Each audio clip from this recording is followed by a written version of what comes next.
Good morning students. I welcome you all on this YouTube channel. Videos को ज़्यादा से ज़्यादा लाइक करें, चैनल को सब्सक्राइब करें और इसको स्प्रेड कीजिए. Okay, so students we were doing chapter number 4 और लास्ट क्लास में हमने देखा था motion of a charge particle when its velocity and magnetic field are perpendicular to each other, और वो कैसी ट्रेजेक्ट्री फॉलो करता है, सर्कुलर पाथ में घूमता है. हमने रेडियस निकाला था, हमने फ्रीक्वेंसी निकाली थी, हमने टाइम पीरियड निकाला था स्टूडेंट्स. हमने रेडियस को एक्सप्रेस किया था मोमेंटम, काइनेटिक एनर्जी और एक्सेलरेटिंग पोटेंशियल की टर्म्स में. आज हम उसी कंसेप्ट के ऊपर कुछ न्यूमेरिकल्स देखेंगे. आप ध्यान से इन न्यूमेरिकल्स को समझने की कोशिश करना. Fine. So students, this is our question. ये एक प्रीवियस ईयर क्वेश्चन है जो पहले पूछा जा चुका है स्टूडेंट सीबीएसई के एग्जाम में. देखिए क्वेश्चन में क्या पूछा हुआ है आपको. A proton and an alpha particle, एक प्रोटॉन है और एक अल्फा पार्टिकल है, are projected with same kinetic energy. Student ये अंडरलाइन किया है मैंने, सेम काइनेटिक एनर्जी से मूव कर रहे हैं as shown in the figure. जैसे इस फिगर में दिखाया है प्रोटॉन और ये alpha particle. Fine. Find the ratio of their radii of circular path. You have to find out the ratio of radii of their circular path. जिस circular path में ये घूमेंगे उसका रेडियाई की रेशियो आपको बतानी है. And also sketch their path. आपको उनकी ट्रेजेक्टरी स्केच भी करके दिखानी है. तो स्टूडेंट इस टाइप के क्वेश्चन में आपको फॉर्मूला तो पता ही है रेडियाई का, आप वो फॉर्मूला अप्लाई करिए. आपको देखो क्या क्या दिया हुआ है पहले क्वेश्चन में, उस डिटेल को, वो जो आपको डिटेल्स दी हुई है क्वेश्चन के अंदर, उनको आप यूज करिए अपने फॉर्मूला के अंदर. तो मैं फॉर्मूला आपको बता देता हूं. फॉर्मूला क्या देखा था हमने, R is equal to mv/qb. लेकिन मैंने आपको काइनेटिक एनर्जी के टर्म्स में भी बता दिया था कि काइनेटिक एनर्जी के टर्म्स में इसको लिख देंगे हम 2m के अंडर रूट और ये QB एज इट इज. तो ऐसे हम लिख सकते हैं और इसी फॉर्मूला का यूज करेंगे क्योंकि मुझे पता है मेरे को क्वेश्चन में काइनेटिक एनर्जी दी हुई है, तो हम काइनेटिक एनर्जी का यूज इस फॉर्मूला में कर सकते हैं. अब देखिए इन दोनों का जो रेडियाई होगा मैं उसको मान लेता हूं RP है रेडियाई ऑफ प्रोटॉन, और R alpha that is radii of alpha particle. पहले प्रोटॉन का बताइए मुझे. प्रोटॉन का कैसे करेंगे हम, 2 into mass of proton let say mp मैंने मान लिया मास ऑफ प्रोटॉन है. काइनेटिक एनर्जी मैं मान लेता हूं k है स्टूडेंट, ठीक है. काइनेटिक एनर्जी k है जो दोनों के लिए बराबर है, under root divide by let say charge of proton जो है student, charge of proton is qp और मैग्नेटिक फील्ड b है, ठीक है. अब मैं लिखता हूं अल्फा पार्टिकल के लिए. तो student radii of alpha particle मुझे पता है स्टूडेंट. अल्फा पार्टिकल क्या होता है, हीलियम न्यूक्लियाई. हीलियम न्यूक्लियाई के अंदर स्टूडेंट्स कितने प्रोटॉन होते हैं, 2 प्रोटॉन होते हैं और 2 न्यूट्रॉन होते हैं, है ना. 2 प्रोटॉन होते हैं, 2 न्यूट्रॉन होते हैं, और एक न्यूट्रॉन का जो मास होता है न्यूट्रॉन का वो अप्रोक्सीमेटली प्रोटॉन के बराबर होता है. तो मैं कह सकता हूं इसके अंदर कुल मिला के, हीलियम न्यूक्लियाई के अंदर कुल मिला के 4 प्रोटॉन के जितना मास है, 4 प्रोटॉन के जितना. तो मैं इसको लिख सकता हूं twice what is the mass of helium nuclei, yes 4 times of mp. Kinetic energy दोनों की सेम है, मैंने k लिख दिया उसके लिए. मास के लिए मैंने 4 mp के बराबर लिख दिया divide by. Now what about the charge. Student charge भी आप देखिए, प्रोटॉन पे प्लस चार्ज है, इस पे कितना चार्ज होता है, इस पे चार्ज होगा 1.6 × 10⁻19. लेकिन अल्फा पार्टिकल क्या होता है, हीलियम न्यूक्लियाई, मतलब उसमें से 2 इलेक्ट्रॉन बाहर निकाले हुए हैं हमने, 2 इलेक्ट्रॉन बाहर निकाले हुए हैं, तो उस पे डबल चार्ज जितना प्रोटॉन पे होगा इस पे ट्वाइस ऑफ प्रोटॉन चार्ज कितना होगा, double as that of proton, जितना प्रोटॉन पे उसका डबल होगा. तो स्टूडेंट्स इस पे मैं लिख सकता हूं twice of QP. Charge on this is twice of QP into B. अब इन दोनों की जब हम रेशियो लेंगे, देखिए ये 4 जो है स्टूडेंट रूट में है, इसको मैं लिख सकता हूं, ये 2 का फैक्टर बाहर आ जाएगा ट्वाइस, क्योंकि 4 था स्टूडेंट, रूट से बाहर लेंगे ट्वाइस 2mp k बाय, ये 2 का फैक्टर नीचे भी है QP इंटू B, ये कैंसिल आउट हो गया. देखिए ये एग्जैक्टली इसके बराबर आ गया 2mp k बाय QBP, और यहाँ पे भी QP भी 2mp k, सब कुछ सेम है. This implies RP is to R alpha is 1:1. तो इसका मतलब स्टूडेंट क्या पता चल गया मुझे, अल्फा पार्टिकल और ये प्रोटॉन दोनों बिल्कुल एक जैसे रेडियाई के सर्कल में मूव करेंगे. इनका जो सर्कल होगा उसका रेडियस बिल्कुल सेम होगा. अब फोर्स की बात कर लेते हैं क्योंकि मुझे ट्रेजेक्टरी भी ट्रेस करनी है. I have to sketch their path. तो मैं पहले देखता हूं कि फोर्स किस तरफ लगेगा। देखिए पॉजिटिव पार्टिकल की वेलोसिटी इस तरफ है, ये वेलोसिटी किस तरफ है, इस तरफ है स्टूडेंट, इस तरफ है, तो वेलोसिटी इस तरफ है, मैग्नेटिक फील्ड अंदर है। मुझे पता है फोर्स का formula F is equal to, बिल्कुल ठीक, q v cross b, q v cross b. So V से B की तरफ आप कर्ल करेंगे, V इस तरफ है, B अंदर की तरफ है, क्रॉस का मतलब अंदर, अंदर which is going into the plane. So velocity से B की तरफ कर्ल करिए, वेलोसिटी से B की तरफ मैं कर्ल करता हूं, thumb is pointing upward, thumb is pointing upward. So students ये ऊपर की तरफ मुड़ जाएगा, ये एंटर तो ऐसे कर रहा था लेकिन इसके ऊपर फोर्स लग गई जिसकी वजह से ये ऊपर मुड़ जाएगा। तो इसका पाथ स्टूडेंट कुछ ऐसे हम ट्रेस कर देंगे, तो ये पाथ हो गया प्रोटॉन का। ऐसे स्टूडेंट अल्फा पार्टिकल का भी ऐसा ही होगा। और मैंने देखिए दोनों को बिल्कुल पैरेलल दिखाया है, दोनों को पैरेलल दिखाया क्योंकि स्टूडेंट इनके रेडियाई जो होंगे वो बिल्कुल सेम होंगे। आगे मैग्नेटिक फील्ड होगी तो ये ऐसे घूम जाएगा, तो जिस सर्कल में ये मूव करेगा प्रोटॉन एग्जैक्टली उसी रेडियस का सर्कल ये अल्फा पार्टिकल भी बनाएगा। They are having the same radii, उन दोनों के जो रेडियाई होंगे स्टूडेंट बिल्कुल सेम होंगे। Students in our next question देखिए क्या दिया हुआ है आपको, a proton, electron, alpha particle, neutron and an unknown particle. Total 5 आपको पार्टिकल दिए हुए हैं, एक है proton, electron, alpha particle, neutron और एक अननोन पार्टिकल है। Enters a region of magnetic field, ये एक मैग्नेटिक फील्ड रीजन में एंटर करते हैं। ये आपको दिखा रखा है डायग्राम में। मैग्नेटिक फील्ड क्या है, डॉट है, डॉट मतलब that is coming out of this paper, that is coming out of this paper. पूरे रीजन में इसमें मैग्नेटिक फील्ड है। Okay, in a region of magnetic field with equal momenta, सबके जो मोमेंटम है स्टूडेंट P जो है वो सबका सेम है, सबकी मोमेंटम सेम है। Figure shows the path followed by these particles, ये फिगर आपको बता रही है कि पार्टिकल्स ने क्या क्या पाथ फॉलो किए हैं। Identify which particle corresponds to which path, आपको बताना है ये जो पार्टिकल है स्टूडेंट, ये जो पाथ इन्होंने फॉलो किए हैं ये किस किस पार्टिकल के पाथ हैं। आपको इनको लिंक करना है उन पार्टिकल्स के साथ। आपको बताना है 1 जो पाथ है ये किस पार्टिकल का है, सेकंड किसका है, थर्ड किसका है, आपको पहचानना है। Given that charge of unknown particle is more than that of electron, आपको दे रखा है कि जो अननोन पार्टिकल है उसका जो चार्ज है वो इलेक्ट्रॉन से ज्यादा है। तो स्टूडेंट आइए सबसे पहले हम फॉर्मूला देखते हैं। हमारे पास फॉर्मूला जो था स्टूडेंट रेडियाई का, तो रेडियाई का फॉर्मूला मोमेंटा के टर्म्स में क्या था, mv बाई क्यू बी होता है, और mv को हम क्या लिख सकते हैं, p बाई क्यू बी। इसका मतलब स्टूडेंट्स जिसका जो मोमेंटम अगर सेम हो गया, जिसका चार्ज ज्यादा होगा उसका रेडियाई कम होगा, और जिसका चार्ज कम होगा उसका रेडियाई ज्यादा होगा, अगर सेम मैग्नेटिक फील्ड रीजन में वो जा रहे हैं और उनकी सेम मोमेंटा है। तो मैंने यहां से पता लगा लिया कि radii is inversely proportional to charge. ठीक है स्टूडेंट, अगर चार्ज ही 0 हो गया तो रेडियाई तो उसका कितना होना है, रेडियाई उसका इनफाइनाइट हो जाएगा। अगर चार्ज 0 हो गया तो रेडियाई इनफाइनाइट हो जाएगा। इनफाइनाइट का मतलब एक बहुत बड़ा सा सर्कल जिसका रेडियस इनफाइनाइट है, और वो क्या होगा, इसका मतलब पार्टिकल मुड़ेगा ही नहीं, वो सीधा चलता जाएगा। इनफाइनाइट रेडियस मतलब स्ट्रेट लाइन, पार्टिकल मुड़ेगा ही नहीं। चार्ज ही नहीं है तो फोर्स ही नहीं लगेगी पहली बात, और फोर्स ही नहीं लगेगी तो वो पार्टिकल बेंड ही नहीं होगा, मूव ही नहीं करेगा, वो सर्कुलर पाथ में मूव ही नहीं करेगा। So this type of particle, third particle जैसे आपको दिखा रहा है, तो ये थर्ड पार्टिकल क्या है स्टूडेंट, दिस इज न्यूट्रॉन। ये थर्ड पार्टिकल क्या है, न्यूट्रॉन, क्योंकि इसका कोई चार्ज नहीं है तो इसका मतलब third particle will correspond to, third particle will correspond to neutron. तो ये पहली चीज हमें पता चल गई। दूसरा, अब देखिए एक काम करते हैं, हम देखते हैं कि फोर्स किस डायरेक्शन में लगेगा। F इज इक्वल टू क्या होता है, क्यू वी क्रॉस भी होता है। F is equal to q v cross b होता था। तो मैं V से अगर B की तरफ कर्ल करूंगा तो फोर्स की डायरेक्शन मुझे मिल जाएगी। स्टूडेंट्स जो पॉजिटिव चार्ज होंगे, पहले पॉजिटिव चार्ज देखते हैं हम। पॉजिटिव चार्ज के ऊपर जो फोर्स लगेगा स्टूडेंट वो V क्रॉस B की डायरेक्शन में लगेगा, और जो नेगेटिव चार्ज होंगे उनके ऊपर फोर्स लगेगा माइनस V क्रॉस B की डायरेक्शन में। तो हम देख लेते हैं V क्रॉस B की डायरेक्शन कौन सी है। देखिए वेलोसिटी इस तरफ है, पार्टिकल्स की शुरुआत में वेलोसिटी कहाँ थी, इस तरफ है, और magnetic field is coming out of the paper. तो मैं अगर राइट हैंड थंब रूल का यूज करता हूं, V से B की तरफ, B कहाँ है, बाहर की तरफ है, B है स्टूडेंट इस तरफ, और वेलोसिटी है इस तरफ। तो V से B की तरफ अगर मैं फिंगर्स कर्ल करूंगा, V से B की तरफ, सो थंब इज पॉइंटिंग डाउनवर्ड। तो स्टूडेंट इसका मतलब V से B की तरफ कर्ल करने पे फोर्स जो आ रही है हमारी वो नीचे की तरफ आ रही है, downward.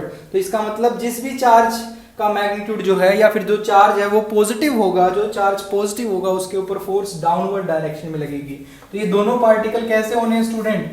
these two are positively charge, ये पॉजिटिवली चार्ज होंगे, और ये जो दो पार्टिकल है ये कैसे होंगे?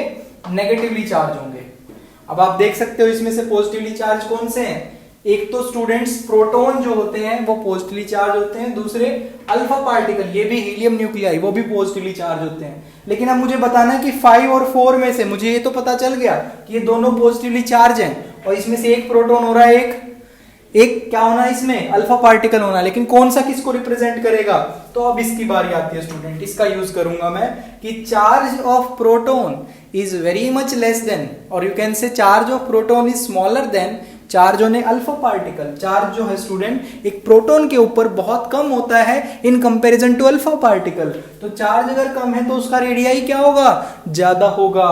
तो इसका मतलब ये रेडियाई जो ज्यादा है, fourth particle, that will correspond to proton. जो फोर्थ पार्टिकल है वो प्रोटॉन को कोरस्पॉन्ड करेगा क्योंकि इसका रेडियस ज्यादा है। तो fourth particle proton and fifth particle corresponds to alpha particle. तो स्टूडेंट तीन जो है हमारे पास, तीन जो पार्टिकल है वो हमने पहचान लिए। अब बात करते हैं 2 और 1 की। तो 2 और 1 में स्टूडेंट क्या है? एक तो है इलेक्ट्रॉन, एक है अननोन पार्टिकल। तो अननोन पार्टिकल ये कैसा हो सकता है? अननोन पार्टिकल कुछ भी हो सकता है। अब इन्होंने दे रखा है यहाँ पे, तो पहली बात तो अननोन पार्टिकल नेगेटिवली चार्ज है। ये हमें पता चल गया कि अननोन पार्टिकल कैसा है? नेगेटिवली चार्ज है, क्योंकि अगर हमारे पास 1 और 2 ही बचे हैं तो इनमें से एक इलेक्ट्रॉन होगा और दूसरा अननोन पार्टिकल होगा, और दोनों ही बैंड किए हैं, तो नेगेटिवली चार्ज होगा अननोन पार्टिकल। दूसरी बात, इसका जो रेडियाई है वो किससे पता चलेगा हमें? इस लाइन से पता चलेगा। Charge of unknown particle is more than that of electron. अगर उसका चार्ज ज्यादा है तो उसका रेडियाई कम होगा, और रेडियाई कम किसका है? 1 का। तो इसका मतलब स्टूडेंट 1 जो है वो हमारा अननोन पार्टिकल है। 1 इज अननोन पार्टिकल, एंड जिसका रेडियाई ज्यादा है स्टूडेंट उसका चार्ज क्या होगा? कम होगा। सो ये जो है second particle that is electron, this corresponds two electron. तो स्टूडेंट पांचों पार्टिकल मैंने पहचान लिए। ये अननोन पार्टिकल, ये इलेक्ट्रॉन, ये अननोन, ये इलेक्ट्रॉन, ये न्यूट्रॉन, ये आपका हो गया fourth particle is proton, and this is alpha. तो ये चारों पांचों पार्टिकल आपने पहचान लिए with the help of this formula, और थोड़ी सी आपने इसमें राइट हैंड थंब रूल का यूज भी किया है। This is our next question students. A charge particle Q, this charge particle Q moving along the x axis with velocity v, moving along the x axis, ये x axis के लोग move कर रहा है, is with velocity v is subjected to a uniform magnetic field B।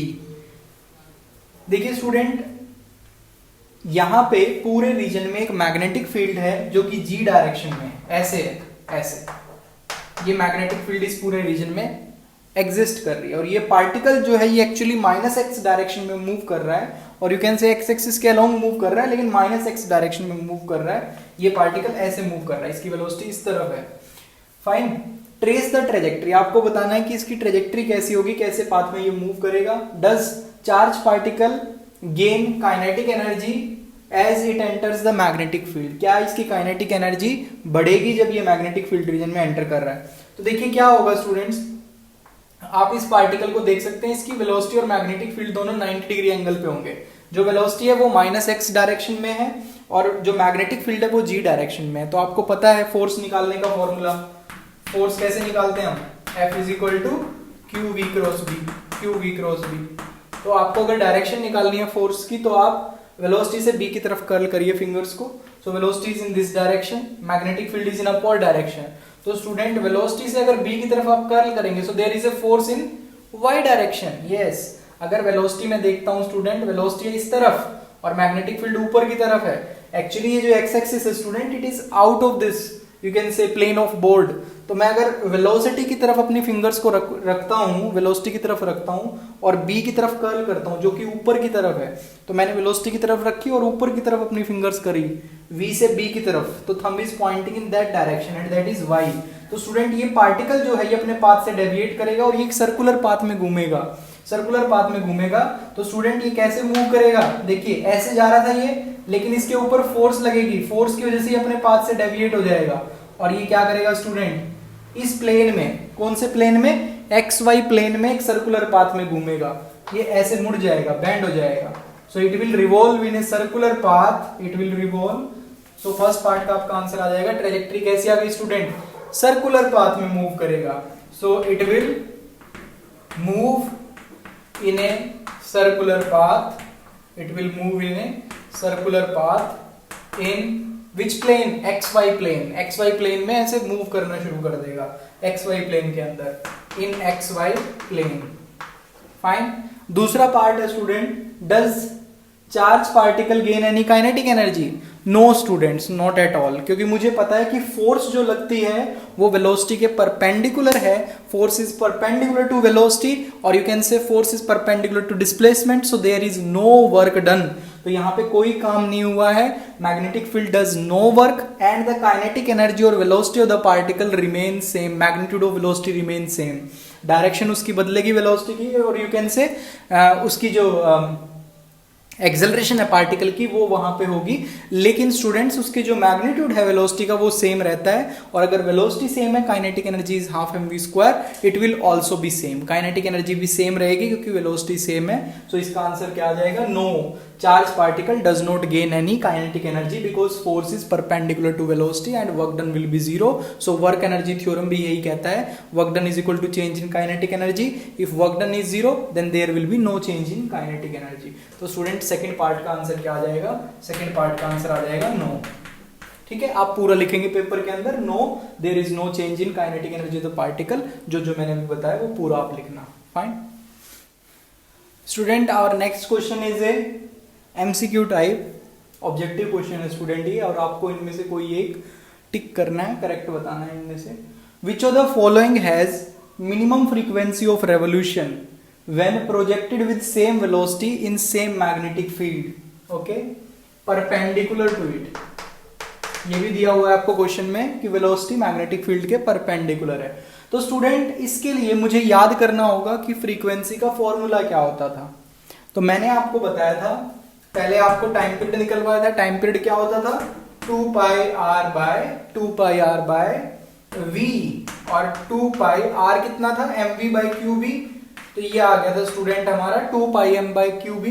तो यहां से student frequency मैंने निकाला था 1 upon time period, that is q B by 2 pi m. तो अब यहां पे आप देख सकते हैं स्टूडेंट, फ्रीक्वेंसी किसके प्रोपोर्शनल है, फ्रीक्वेंसी प्रोपोर्शनल है चार्ज के मैग्नीट्यूड के और इनवर्सली प्रोपोर्शनल है उसके मास के। मैग्नेटिक फील्ड सबके लिए सेम है, तो मैं कह सकता हूं कि frequency is proportional to charge, inversely proportional to mass. लेकिन अगर आप ध्यान से यहां पे देखेंगे, सभी ऑप्शन में जो चार्ज है स्टूडेंट वो भी सेम है, बिल्कुल सेम है।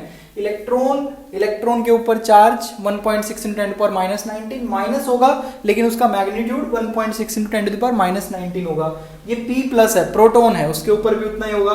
हीलियम प्लस है स्टूडेंट, 2 प्लस नहीं है, अल्फा पार्टिकल नहीं है, ये हीलियम प्लस है। एक इलेक्ट्रॉन निकाला हुआ है, पॉजिटिव चार्ज है, इसके ऊपर भी सेम चार्ज होगा जितना प्रोटॉन पे है। और Li प्लस, तो इसके ऊपर भी सेम चार्ज है। तो इसका मतलब सभी ऑप्शंस में चार्ज तो सेम है। तो हमारे पास एक ही चीज बच गई student, frequency is inversely proportional to mass, क्योंकि चार्ज सबका सेम है। तो अब मैं देख लूंगा स्टूडेंट कि जिसका मास ज्यादा होगा उसकी फ्रीक्वेंसी सबसे कम होगी, और हमें यही पूछा हुआ है which of the following has minimum frequency. तो मिनिमम फ्रीक्वेंसी उस पार्टिकल की होगी जिसका मास सबसे ज्यादा होगा। तो यहाँ पे सबसे ज्यादा मास किसका है स्टूडेंट, सबसे ज्यादा मास है लिथियम का स्टूडेंट्स, लिथियम का सबसे ज्यादा मास है, क्योंकि इसका एटॉमिक नंबर कितना है, 3 है इसका एटॉमिक नंबर। और 3 एटॉमिक नंबर होने की वजह से इसमें जो नंबर ऑफ प्रोटॉन और नंबर ऑफ न्यूट्रॉन है वो बाकियों से सबसे ज्यादा है। And our answer is this student, D option, that is Li plus. Li plus का जो रोटेशन होगी, जो फ्रीक्वेंसी होगी इसकी, वो फ्रीक्वेंसी सब में से कम होगी, सभी ऑप्शन से कम होगी। Fine. So students, let us see what will happen if the velocity of the charged particle is making an angle theta with the magnetic field। अगर पार्टिकल की वेलोसिटी, जैसे स्टूडेंट ये मैंने यहाँ पे दिखा रखा है, ये एक चार्ज पार्टिकल है, एक चार्ज पार्टिकल है स्टूडेंट जिसकी वेलोसिटी, ये इसकी नेट वेलोसिटी है, let's say this velocity is making an angle theta with the magnetic field. मैं मान लेता हूं कि इस डायरेक्शन में मैग्नेटिक फील्ड है, यहाँ पे x के अलोंग मैग्नेटिक फील्ड है और हमारे चार्ज पार्टिकल की जो वेलोसिटी है वो थीटा एंगल बना रही है इसके साथ।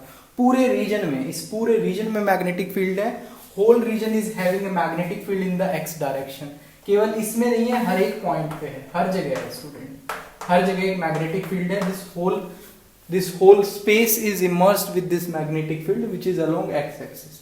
तो क्या होगा स्टूडेंट, क्या होगा, देखिए ऑब्वियसली ये वेलोसिटी जो है ये मैग्नेटिक फील्ड के साथ अगर कुछ एंगल बना रही है तो इसके ऊपर फोर्स लगना है, लेकिन हम उसको क्लियरली अंडरस्टैंड कर पाएंगे अगर मैं इस वेलोसिटी के कंपोनेंट्स देख लेता हूं। अगर मैं इस वेलोसिटी को कंपोनेंट्स की फॉर्म में ब्रेक कर लूंगा तो मुझे क्लियर अंडरस्टैंडिंग हो पाएगी।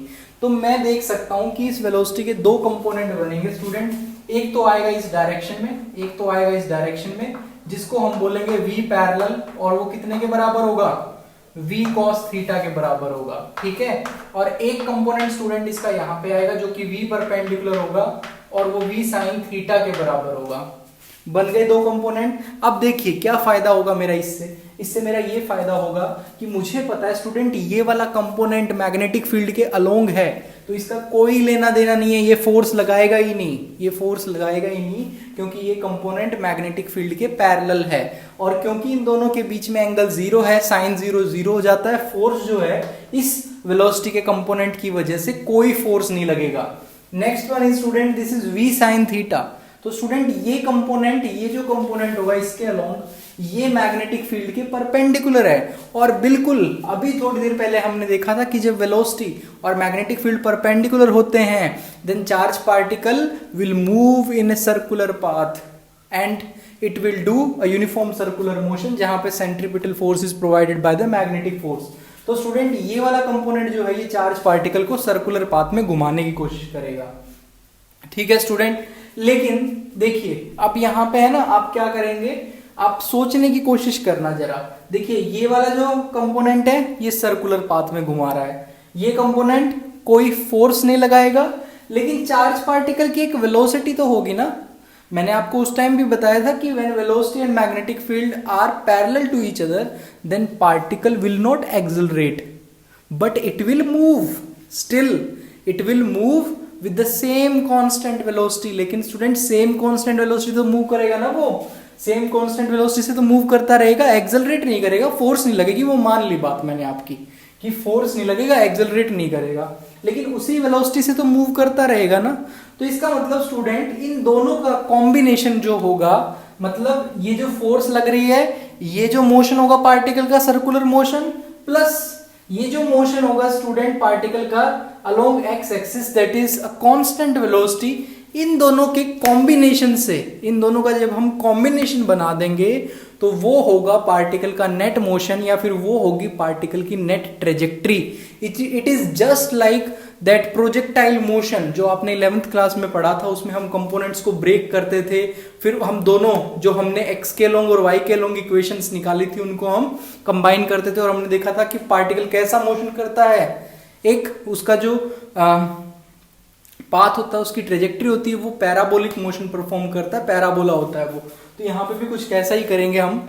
सो स्टूडेंट्स यहाँ पे देखिए दो तरीके के मोशन हो रहे हैं।